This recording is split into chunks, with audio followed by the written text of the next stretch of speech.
आजादी के बाद से सुनियोजित दंगों और तुष्टीकरण की राजनीति की वजह से उत्तर प्रदेश के संभल की जनसांख्यिकी यानी डेमोग्राफी लगातार बदलती गई। आजादी के दौरान संभल नगर पालिका में 45% हिंदू आबादी थी, जो घटकर 15% रह गई। ये लगातार हिंसा और हिंदुओं के कत्लेआम और उसके डर की वजह से हुए पलायन के कारण हुआ। वहीं मुस्लिम आबादी 80 से बढ़कर 85% तक पहुंच गई। संभल में पिछले साल 24 नवंबर को भड़की हिंसा की जांच करने वाले न्यायिक आयोग की रिपोर्ट में इन बातों का उल्लेख है। नमस्कार, मेरा नाम है उत्कर्ष चतुर्वेदी और आप देख रहे हैं अमर उजाला उत्तर प्रदेश। गुरुवार को मुख्यमंत्री योगी आदित्यनाथ को सौंपी गई संभल दंगों की न्यायिक रिपोर्ट से एक के बाद एक चौंकाने वाले खुलासे हो रहे हैं।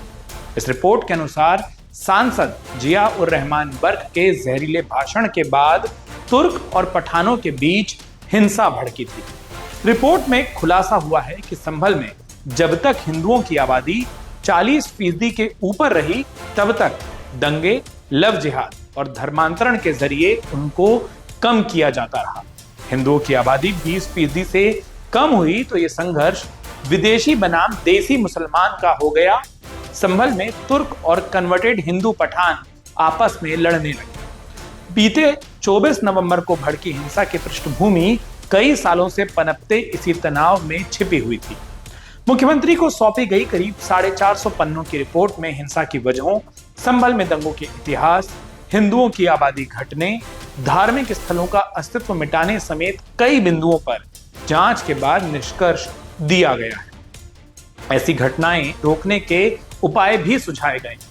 रिपोर्ट में दी गई जानकारी से साफ है कि समाजवादी पार्टी के सांसद बर्क, विधायक इकबाल महमूद के बेटे सोहेल इकबाल और जामा मस्जिद की इंतजामिया कमेटी ने मिलकर हिंसा की साजिश रची थी। नमाजियों को भड़काने से लेकर दंगाइयों को बुलाने और विदेशी हथियारों के इस्तेमाल तक साजिश का ये सब कुछ हिस्सा था। हरिहर मंदिर में सर्वे होने की सूचना लीक होने के बाद इसे एक मुफीद अवसर समझकर साजिश रची गई ताकि सारा दोष हिंदुओं पर मढ़ा जा सके। इस रिपोर्ट में यह भी खुलासा हुआ कि 22 नवंबर 2024 को सपा सांसद जिया उर रहमान बर्क ने जामा मस्जिद से जहरीला भाषण दिया, जिसमें कहा कि हम इस देश के मालिक हैं, नौकर और गुलाम नहीं। रिपोर्ट के मुताबिक तुर्क खुद को इस देश के मालिक और हिंदुओं और कन्वर्टेड हिंदू पठानों को गुलाम समझते हैं। इसलिए ये लड़ाई तुर्क और कन्वर्टेड यानी कि बदले हुए हिंदू पठानों के बीच की होकर रह गई थी।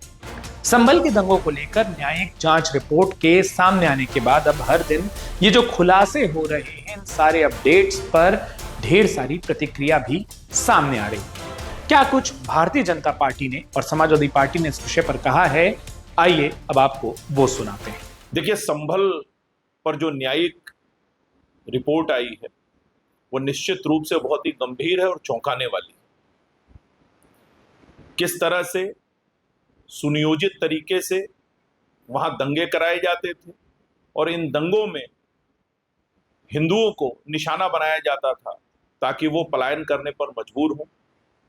और यह संभल ही नहीं, उत्तर प्रदेश के कई इलाकों में इस तरह की घटनाएं हुआ करती थी, देश में हुआ करती थी।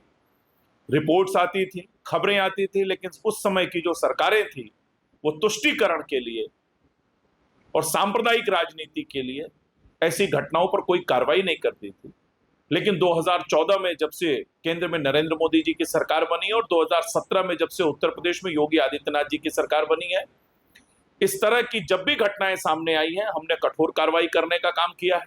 आपको याद होगा कि संभल में जांच में जब सामने आया कि विदेशी गोलियां मिली हैं, इनका पाकिस्तान से कनेक्शन है, तो समाजवादी पार्टी भारतीय जनता पार्टी पर ही सवाल उठा रही थी। लेकिन अब न्यायिक आयोग की रिपोर्ट से यह साफ हो चुका है कि इस तरह का कनेक्शन वहां था और सरकार जो भी कार्रवाई कर रही थी वो बिल्कुल सही थी। और जो रिपोर्ट मिली है उसमें जिस तरह की भी बातें हैं और जो भी चीजें कही गई हैं, सरकार निश्चित रूप से कठोरता के साथ उस दिशा में कदम आगे बढ़ाएगी। संभल हिंसा को लेके गोपनीय रिपोर्ट माननीय मुख्यमंत्री जी को आयोग ने सौंपी। उस गोपनीय रिपोर्ट में क्या है, उन पन्नों में क्या दर्ज है, ये गोपनीय है।